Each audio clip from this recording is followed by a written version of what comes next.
자, 김의겸 전 대변인이 논란이 됐던 흑석동 상가 건물을 팔겠다고 했죠. 그런데 이걸 사겠다는 사람들이 몰리고 있다면서요. 그렇습니다. 김의겸 전 청와대 대변인이 SNS를 통해서 이제 공개 매각 의사를 밝히지 않았습니까?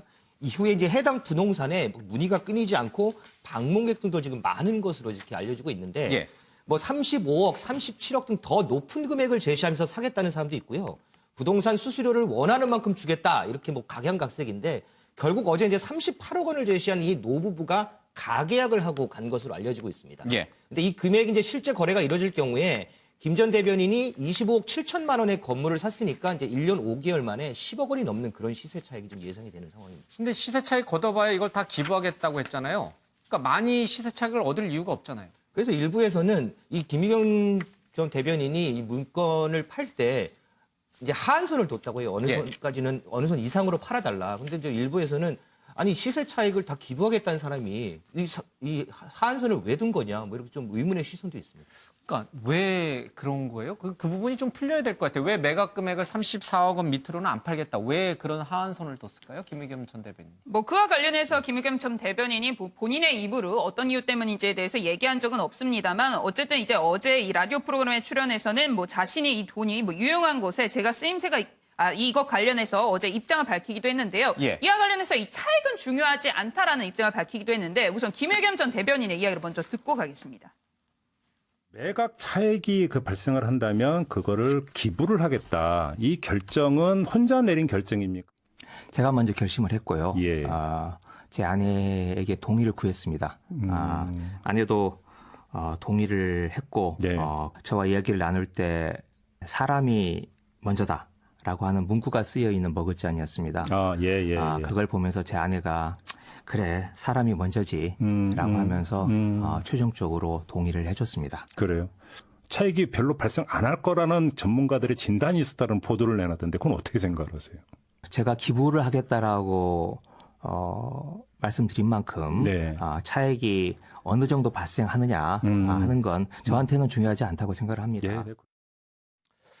네, 뭐 더 많은 차익을 남겨서 또 좋은 곳에 많이 쓰기 위해서 한 것이다. 일단 그렇게 생각하고 가겠습니다. 이유를 알 수가 없어요. 그렇죠? 직접 한번 물어보겠습니다. 그건 이렇게 보면 됩니다. 이게 다른 해석이 있습니까? 차액을 기부하겠다는 선의를 그대로 받아들이면 됩니다. 만약에 34억은 그럼 밑으로 팔았으면 어떤 문제가 생길 것 같습니까? 그러면은 아는 사람끼리 어떻게 싸게 넘겨서 보관을 해뒀다든지 정말 엉뚱한 소문들이 또 나올 수 있습니다. 그러니까 김의겸 전 대변인 입장에서도 시세를 확인해 봤을 것이고 최대한 시세에 가깝게 팔아야 이게 그다음에 문제가 안 생기는 겁니다.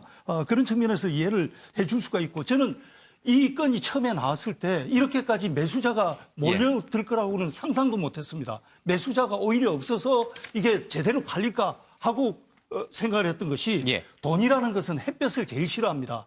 이렇게 이슈화된 매물을 사르고 났으면은 국세청이 눈여겨볼 수도 있고 언론들도 달라들기 때문에 매수자들로서는 상당히 부담스러운 매물이거든요. 그런 점까지 감안한다면은 한선을 두고 시세에 가깝게 팔려고 했던 거는 뭐 충분히 이해할 수 있지 않나 싶습니다. 자, 여러 가지 좀 논란이 있고 또 당장에 좀 일주일 안에 현금화를 해야 되니까요. 또 너무 비싸게 팔 수도 없는 것이고 아마 그런 속사정들이 반영되지 않았나 싶습니다. 두 번째 화제 인물은 한국당 김재원 예결위원장인데 이 급식비 삭감 급식비 인상과 관련해서 이 엄마들이 항의 문자를 보내자 그러면 더 삭감해버리겠다 이렇게 보복성 문자를 보냈어요? 네, 그렇습니다. 한 시민단체가 이 예결특별위원회 위원장이니까 이제 어린이집 급간식비를 인상을 요구하는 이제 문자 메시지를 보냈는데 여기에 이제 김 의원이 직접 답장을 합니다. 근데 그 내용이 계속하면 더 삭감하겠다 이런 내용이 담겼습니다. 자기한테 문자 보내지 마라. 네, 그렇습니다. 이게 논란이 되자 이제 나중에 이게 스팸인 줄 알고 그만 보내라는 의미로 이제 이런 답장을 했다라고 얘기를 했는데요. 그런데 일단 이 정치하는 엄마들이라는 이제 시민단체인데 이 부모들의 요구를 스팸 문자로 간주하는 이 태도도 문제고요. 그리고 또 국가 예산이 자기 주머니 돈이냐 뭐 이런 것도 문제다라는 이제 비판의 목소리를 높이고 있는 상황입니다. 정치하는 엄마들이라는 단체인 거죠?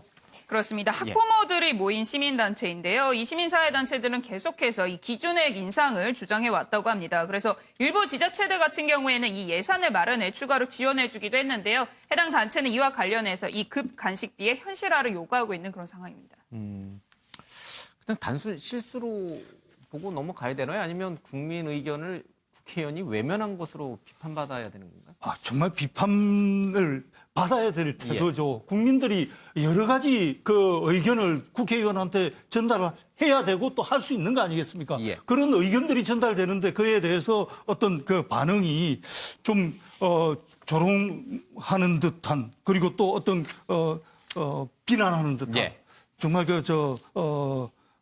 국회의원으로서 적당치 않은 행동이네요. 예.